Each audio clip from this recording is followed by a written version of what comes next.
Bonjour mon frère, bonjour ma soeur. Que le Seigneur te bénisse. Je viens aujourd'hui, par sa grâce, pour te parler d'un thème que j'ai, qui est vraiment le centre sur quoi je m'appuie pour travailler.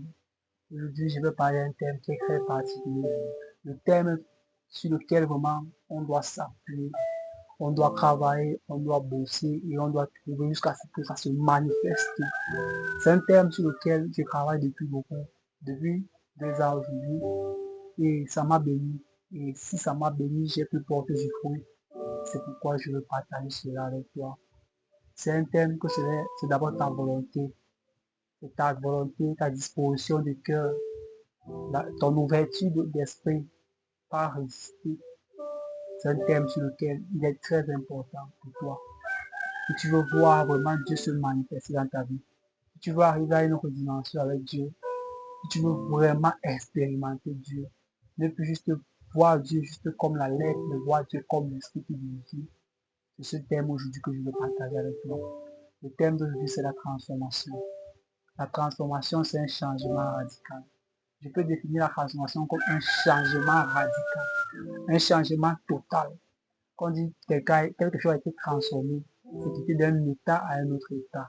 La transformation, on peut prendre l'or, on prend l'or à l'état brut, elle doit passer par le four. Elle doit passer par le four. Le four la dissout. Après que le four est dissous, avec une température assez élevée. Quand le four est dissous, maintenant le moule donne une forme. Le moule donne maintenant une forme. Alors, on a déjà fait un moule sur lequel on va mettre l'or. On va verser l'or qui était en liquide. Qui devient de l'état solide à l'état liquide. Maintenant, on remet dans un moule. On prend maintenant une nouvelle forme. Une nouvelle forme maintenant solide encore. Et maintenant, c'est maintenant qui? Le forgeron qui donne maintenant une forme, qui ponce l'or et l'or à l'éclat. Quand l'or est encore à l'état brut, ça n'a pas d'éclat, ça ne brille pas, ça n'a rien. Mais il faut que ça passe par une transformation. Il faut que ça passe par un laboratoire. Et c'est pourquoi je vais te parler du laboratoire que nous devions tous passer par là-bas pour subir notre transformation. Ce laboratoire, c'est dans Jésus-Christ, c'est par Dieu. Pour que ta vie se développe pour arriver à un autre niveau, tu dois passer par le laboratoire de Jésus. Il n'y a pas un autre laboratoire par lequel tu vas passer. Il n'y a pas un autre chemin par lequel tu vas passer. C'est en Jésus que tu vas pouvoir quitter de ton état brut. Parce que nous tous, on est avec ces comportements. On est avec ça à l'intérieur de nous. Jésus dit, Jésus dit, Jésus dit ceci. Il dit, de ton bon trésor, tu tires des bonnes choses. De ton mauvais trésor, tu tires des mauvaises choses. Ça veut dire quoi? La transformation là, c'est ciblé sur ton cœur. Cette transformation que chacun de parler, c'est ciblé sur ton cœur. Sur ton cœur. C'est quoi? On est né comme ça. Il y a ce qu'on appelle le moi personnel. Il y a ce qu'on appelle le moi global. Le moi personnel vise le service pour soi-même. Quand tu vis encore dans le moi personnel, sur le service pour soi-même, ça veut dire quoi? Tout est basé sur toi, tout est fixé sur toi. Rien pour les autres, tout pour toi. Quand on vit encore selon le moi personnel, c'est ça. Tu ne peux pas penser à ton frère, tu peux penser à ta soeur. Donc, ce n'est que toi. Si ce n'est pas de toi qu'on parle, non, c'est fini. On arrête là-bas. Le moi personnel est quelque chose qui nous aveugle. Ça nous empêche de voir grand. Ça nous empêche d'arriver loin. Pourquoi? Parce que dans notre tête, c'est que si ce n'est pas nous, ce n'est pas les autres. Donc on est capable même de stopper les autres. On est capable de tuer parce qu'on veut une place. On est capable d'empêcher les autres à évoluer parce qu'on veut. Et le moi personnel est quelque chose auquel nous tous on est avec ça. Une personne qui vit encore sur le moi personnel, il est encore rempli d'orgueil. Il est encore rempli de jalousie. Il est encore rempli d'envie, la convoitise. Une personne qui vit encore sur le moi personnel, il aime se comparer aux autres. Il aime se comparer aux autres. Tant qu'il ne voit pas qu'il est au-dessus des autres, il n'est pas satisfait. Il a une soif qu'il veut satisfaire. Il a un désir qu'il veut satisfaire. Pour lui, pour ses intérêts, mais pas pour l'intérêt de quelqu'un. Et c'est pourquoi, aussi longtemps que tu vis dans le moi personnel, il te serait impossible d'expérimenter Dieu. Il te serait impossible d'arriver à une autre dimension. Il te serait impossible. Tu vas toujours rester la même personne, quels qu'en soient tes efforts. quel qu'en soit ce que tu fais. Et c'est pourquoi la transformation maintenant vient t'amener maintenant au moi global. Le moi global qui dit quoi? Le service de tout le monde. Avait dit quoi? Quand on entre dans le, quand tu es transformé, tu commences à vivre dans le moi global. Tu commences à servir les autres. Tu commences à servir les autres. Ça veut dire que toi, si on veut en parler de toi, si on veut ne parle pas de toi, tu t'en fiches. Mais le plus important, c'est que tu es en train d'accomplir ta mission. Tu es en train de servir. Jésus dit à ses disciples, quand ses disciples posent la question, parmi nous, qui est le plus grand? Ses disciples disent, le plus grand parmi vous tous est le serviteur, est celui qui vous sert. On comprend que le service, quand tu sers, tu es grand. Parce que celui qui sert est grand. Et dis à Brian que celui qui sert est grand. Même si chez toi, tu vois ton ménager qui lave ton sol, il est grand. Il est grand. Parce que si ce n'est pas grâce à son service-là, ta maison ne sera pas propre. Tu vois ton chauffeur qui te conduit, il est grand. Il est grand. Mais s'il n'est pas là, tu serais incapable tu serais incapable de quitter d'un point à un autre point. Et c'est pourquoi, lui qui vient te servir, tu vois à quel point il est grand. C'est pour dire quoi? Le service est la chose la plus grande qu'on peut voir au monde. Quand tu sers, je t'assure, tu seras béni par ça. Dans le service, il y a tellement de choses. Tellement de choses. Et tant que tu n'es pas encore transformé, tu ne peux pas servir. Parce qu'un orgueilleux ne se rabaisse pas. Un orgueilleux ne se rabaisse pas. Un orgueilleux n'est pas humble. Même parfois, Dieu peut prendre ton tigre. Il peut prendre ton niveau intellectuel que tu as. Il peut prendre ton niveau, ton background que tu as. Il ne te met pas directement où tu dois arriver. Mais il passe par un moyen si bas. Il passe par un moyen si bas. Il dit, bon, on va tester un peu qui tu es. On va un peu tester. Même parfois, dans les entreprises où on peut demander les emplois, c'est comme ça. Ça se passe comme ça. Exactement, ça se passe comme ça. Je ne parle pas seulement de la parole de Dieu, il faut se donner le développement personnel. Ça se passe aussi comme ça. Dans les entreprises où vous partez travailler pour demander le travail, parfois, on va te mettre un poste minable, on va te sur le sol. Tu vas dire, hey, moi qui ai un master 2, moi qui ai un doctorat, on me demande de sur le sol. Mais comment ça? Non, non, non. Tu vas abandonner. Mais pourtant, on voulait juste tester si est-ce que tu es serviable, est-ce que tu es obéissant. On voulait juste tester la petite partie là. Mais malheureusement pour toi, tu n'es pas encore transformé. Tu vas perdre l'opportunité et tu vas passer à côté de ta destinée. Et c'est pourquoi la transformation transforme ton cœur. Elle te donne un cœur humble. Elle te donne un cœur de service. Elle te donne un cœur ouvert. Quand tu as transformé, tu auras ce qu'on appelle la maîtrise de soi. Tu auras ce qu'on appelle la patience. Tu peux manifester la douceur. Quand un cœur est transformé, tu manifestes la douceur. Mais si ton cœur n'est pas transformé, à peine qu'on t'ait parlé, on veut te rabaisser, tu vas agir. Enfant de Dieu, frère, sœur, Jésus, celui dont nous suivons, a été injuré. Il a été humilié dans sa propre patrie, avec les siens. C'est parce que son cœur qui a transformé. Le cœur de Jésus qui a transformé. C'est pourquoi, malgré ce qu'ils ont fait, il a toujours servi. La Bible déclare que Dieu lui a donné le nom le plus élevé au-dessus de tous les noms. Il n'y a aucun nom qui est au-dessus du nom de Jésus. Si Jésus a accepté la transformation de son cœur, et c'est pourquoi il pouvait servir. Il pouvait servir même les petits enfants. Tu vas voir, quand tu arrives au mois global, tu seras capable de servir même ton propre fils que tu as couché.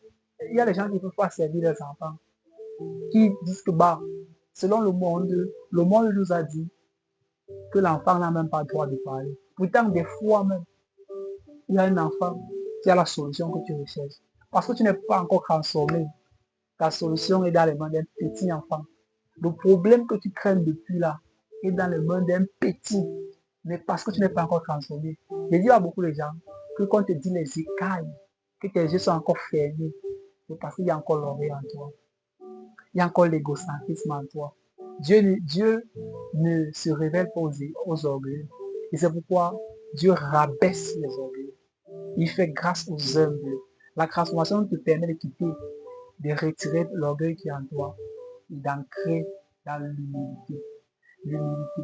Dieu élève les humbles. Une personne humble, Dieu va toujours s'en soucier de lui. Il va toujours penser à lui. Il va te dire que non, celui-là, quand on lui parle, il obéit. Celui-là, quand il est soumis, non, je vais le dire. C'est pour ça que la Bible nous dit quoi? La Bible nous dit quoi? Par rapport aux parents. Obéissez à vos parents, afin que vos jours soient longs. C'est une promesse de Dieu dans l'obéissance aux parents. Quand tu n'es pas transformé, tu vas obéir à tes parents, même si on te dit quoi. Même si on te dit quoi, tu ne peux pas obéir à tes parents. Tes parents vont te parler. Si malheur, il y a d'autres enfants, il y a d'autres personnes que les parents n'ont pas le sait. Mais lui, ses parents sont battus, il a le doctorat. Il voit ses parents comme la poussière sur laquelle il marche.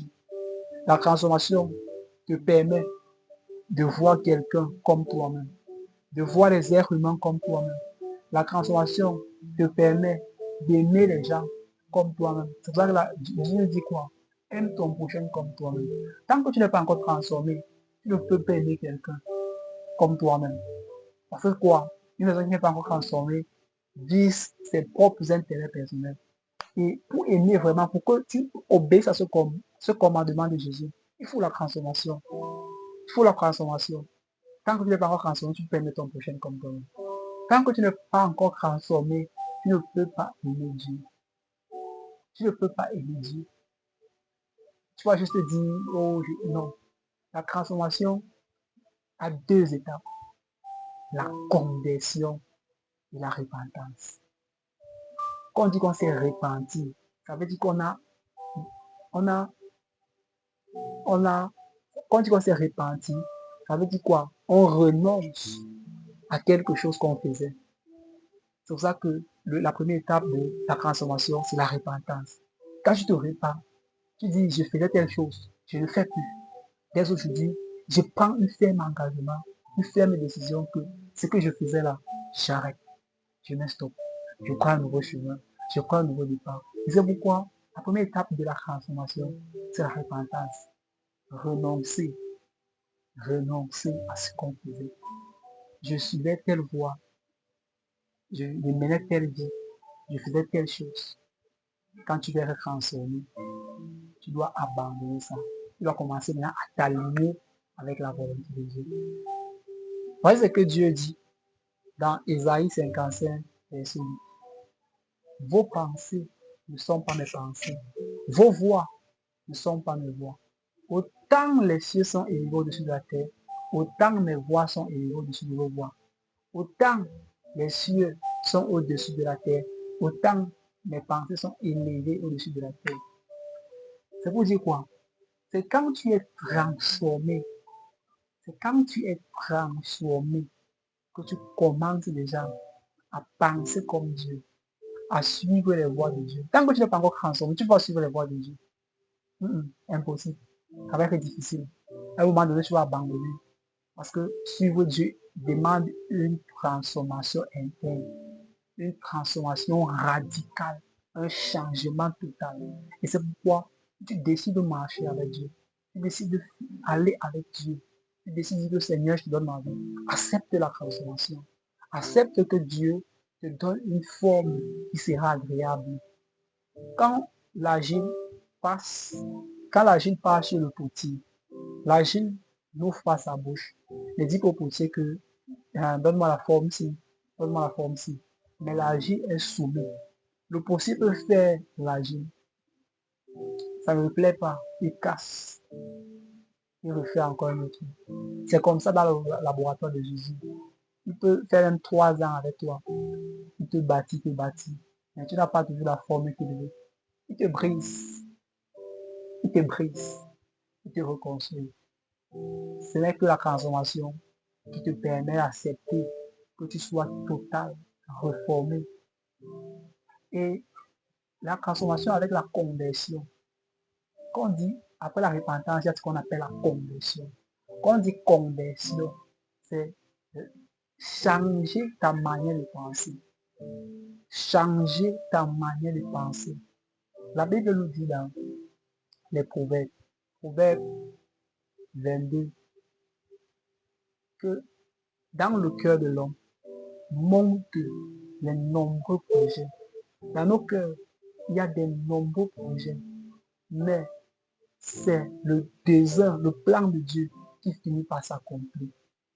Quand tu n'es pas transformé, tu auras toujours les pensées, tu vas toujours te projeter dans certaines choses. Bon, tu te projettes dans certaines choses. Tu dis, bon, je vais faire. Tu finis, tous ces projets finissent par ne jamais aboutir. Mais ce qui est là, c'est que le désir de l'Éternel s'accomplit. Aussitôt que tu as écouté, aussitôt que tu as appris, il t'est facile de rouler avec Dieu. Il t'est facile d'avancer avec Dieu. Il t'est facile d'aller loin avec Dieu.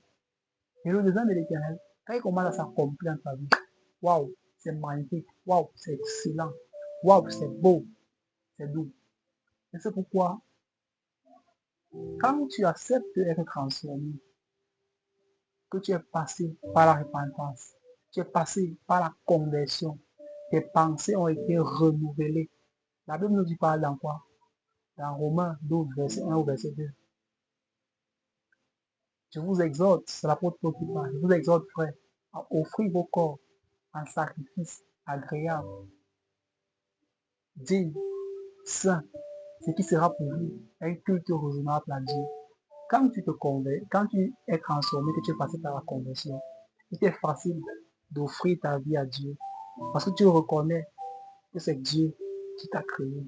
Tu reconnais que c'est par lui que tu existes. Tu peux donner ton corps maintenant en sacrifice. Tu deviens maintenant son église. Ça continue au verset 2 en disant ceci. Je vous exhorte, ne vous conformez pas au siècle présent, mais soyez renouvelés par le renouvellement de l'intelligence. Si ton intelligence n'est pas encore renouvelée, il est impossible de faire quoi que ce soit. Tu vas toujours penser bas. La conversion te permet de penser grand. La conversion te permet de penser tellement élevé. Jésus, quand il vient dans ta vie, il vient pour chercher, pour sauver ton âme, que le diable a pris. L'âme est composée de 4 choses. L'âme est composée de l'intérêt. L'âme est composée de la pensée. L'âme est composée des émotions. L'âme est composée de l'intelligence. On commence par la pensée. La pensée, c'est un champ de bataille sur lequel tu es tiraillé, tu es partagé à des moments. Tu ne sais pas exactement quoi faire. C'est pour ça que Jésus, quand il vient pour sauver ton âme, dans la transformation maintenant, il te donne une nouvelle pensée. Ta pensée, on parle au renouvellement de l'intelligence. Ton intelligence et ta pensée sont renouvelées. Tes émotions sont renouvelées. Dans la transformation, tes émotions sont renouvelées. Avant, tu avais des émotions toxiques.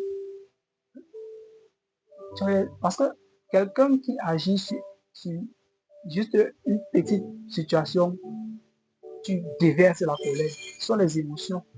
Ce n'est pas toi qui fais cela, mais ce sont les puissances qui sont en toi. Ce sont les esprits qui sont en toi, qui te poussent à faire ça. Mais quand Jésus vient maintenant, et tu acceptes que tes émotions soient transformées, il t'est facile d'avancer. Beaucoup confondent des fois émotion et compassion.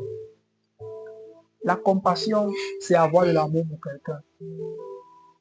La compassion, c'est avoir de l'amour pour quelqu'un. Mais l'émotion, c'est... Il faut dire, l'émotion, c'est quoi? C'est quelque chose qui te noie. À chaque fois que tu veux grandir, ça te noie. C'est quelque chose qui te rend vulnérable, faible. Tant que tes émotions ne sont pas encore transformées, tant que tes émotions ne sont pas encore renouvelées, tu seras faible. À chaque fois que tu vas avancer, tu auras toujours ce qu'on appelle une faiblesse. Une faiblesse qui va tout t'amener en arrière. Une faiblesse qui va t'amener en arrière. Et c'est pourquoi les émotions doivent être transformées. Ton intelligence doit être transformée. Ta pensée doit être transformée. Ton intellect doit être transformé. C'est ça qu'on appelle la conversion. Tes pensées tout entières doivent être focalisées. focaliser sur Jésus. Sur Jésus. Qu'est-ce que Jésus dit? Quelle est la volonté de Dieu? Tu dois être totalement renouvelé pour revêtir le nouvel homme. Le nouvel homme, c'est ça. Pour revêtir le nouvel homme.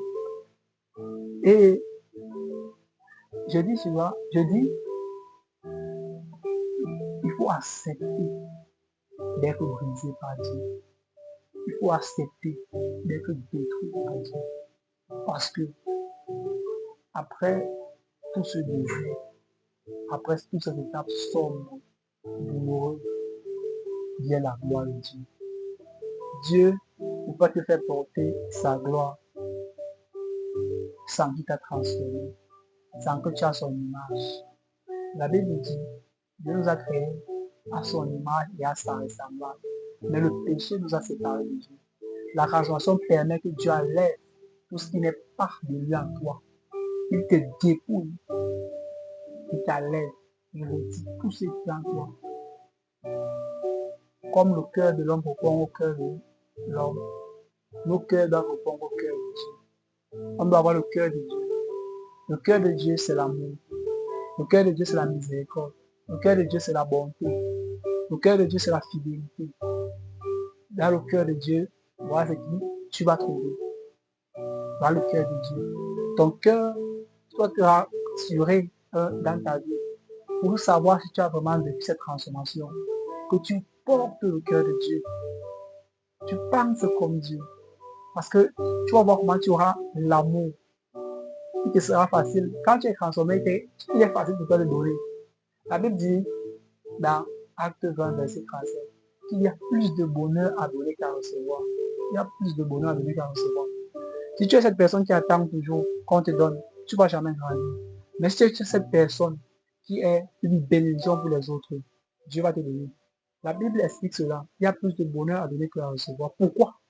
Parce que à chaque fois que tu donnes, Dieu voit une personne par qui il peut passer pour bénir les autres. À chaque fois que tu donnes, Dieu voit une personne par qui il peut passer pour bénir les autres. Et c'est pourquoi quand tu vas donner, Dieu va toujours déposer. Il va toujours déposer. Donner, on donne beaucoup de choses. Il y a tellement de choses à donner là. Il y a l'amour à donner aux gens. Et pourquoi si ton cœur n'est pas transformé, tu ne peux pas donner l'amour aux gens. Tu ne peux pas donner la paix aux gens. Tu ne peux pas donner la joie aux gens. Impossible. Ton cœur doit être transformé pour que tu donnes. Ce que tu reçois de Dieu, tu donnes. Dieu nous a tant aimés. Il a donné son Fils unique pour nous mourir pour nous. Dieu nous a tant aimés. Dieu, c'est l'amour. Dieu, c'est l'amour. La Bible nous parle de Dieu, l'amour, la miséricorde, la bonté de Dieu. C'est ça que la Bible nous parle. Et je désire que ton cœur s'ouvre, que ton cœur soit transformé, que tu disposes ton cœur à être transformé par la puissance du Saint-Esprit. Que à chaque fois que le Saint-Esprit te dit, enlève ça, change ça, arrête ça, tu obéis instantanément. Ne résiste pas à cette petite voix qui te parle. Ne résiste pas à l'Esprit de Dieu. Il te soumet totalement. Il transforme ta vie. Je t'assure, tu vas témoigner. Tu vas témoigner tes merveilles, tes bienfaits de Dieu dans ta vie.